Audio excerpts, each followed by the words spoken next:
Alright everyone, and welcome back to the second mock review here. Today, or not today, I always say that.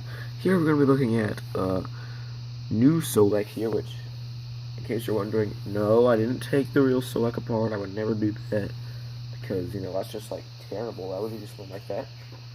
So taking a look at Solek, the Great Being version, and, future Titan over here. So, we'll look at Titan here, who by far has least changes, I mean.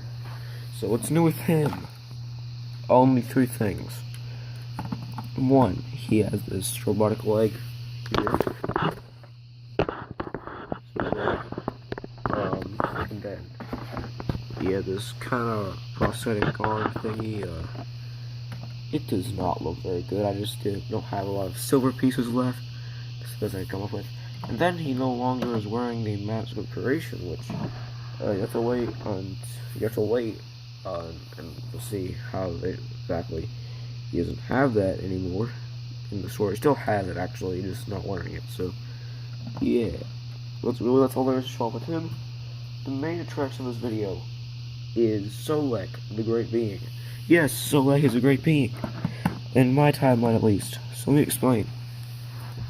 If y'all have seen all the videos on my playlist called you probably noticed that Solek is narrating about all the main characters of both timelines. Those, of course, being the stupid one and the real one. So basically, Solek created all of them. Yes, he's the guy responsible for creating Arsenal, Lyra, Red, Void, Robo. Not Zarek though. Zarek has a different reason for being here.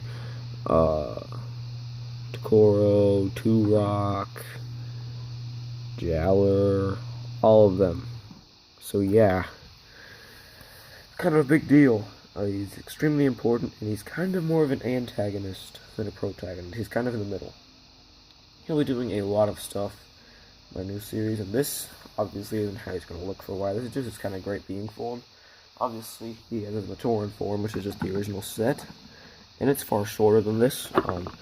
I wanted to make him a lot taller than your typical Matoran, so yeah. Your normal Solek here obviously doesn't have his mask because he's borrowing it currently. If he had his mask on, it wouldn't count though. So he goes up to about his crotch, I guess. Kind of awkward, but I'm just saying that's what he goes up to.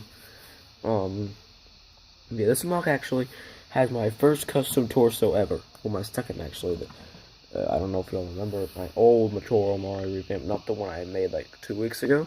The one from July, I think it was. It was this summer. That one. That had kind of a custom torso. It wasn't a good custom torso though, so yeah. This one is a lot better. It's kind of like that one, but scaled down a lot. And it's also kind of like a combination of Kemzol's custom torso and the custom torso used on Zarek Zay. But we'll get to that in a minute. Let's just take a look at the simpler stuff. Those feet here. There's some silver invading from below feet, the smaller size obviously, which both connect to a skull villain limb. One of them connects to this fixed ball and socket joint, and the other one connects to another one of those pieces. Then his waist here actually uses a little bit of some greebles actually, which look nice. It's just a Baki torso in white with a lot of stuff attached, a lot of system pieces. Move to the back, move the scarf out of the way. Even more system pieces. Oh, that kind of looks weird actually. So yeah, just be like little gear thingies, and I think about the placement of them is not very good. You know what I'm saying.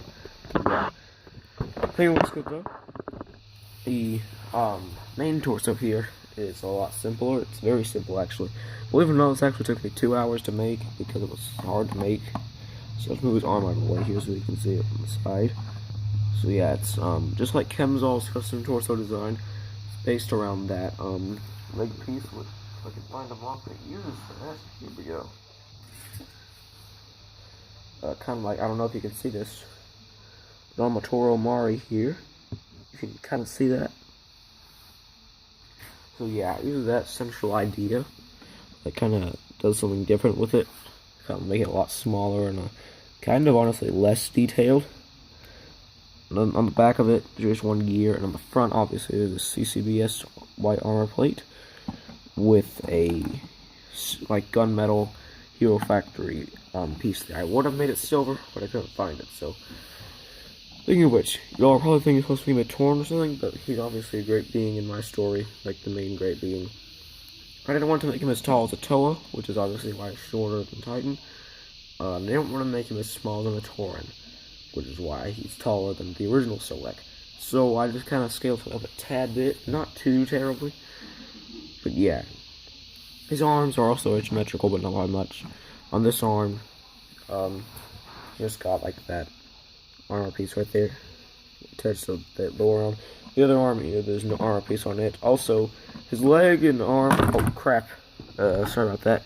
His legs and arm aren't supposed to be like robotic legs and arms. You're supposed to not have armor on them. He actually looks kind of feminine in a way, but that wasn't intended. So yeah. I think how to build on this torso, by the way. It's pretty good for Matoran, so yeah. His scarf here is just the one from Boba Fett. Very simple. And his head, his eyes are blue. I wanted to make them same color of green they were on the original Solek, but I couldn't find one of these heads in that color, so I just used blue. With Solek's mask, obviously, which I wish I had 2 of those, but I don't. So yeah. Then he has his staff right here. Kind of cool looking. But yeah, that's basically both these guys. Which Solek hasn't actually done anything in our story yet, but he'll do something eventually, trust me there. He's gonna do a lot of things eventually. But yeah, that's the review.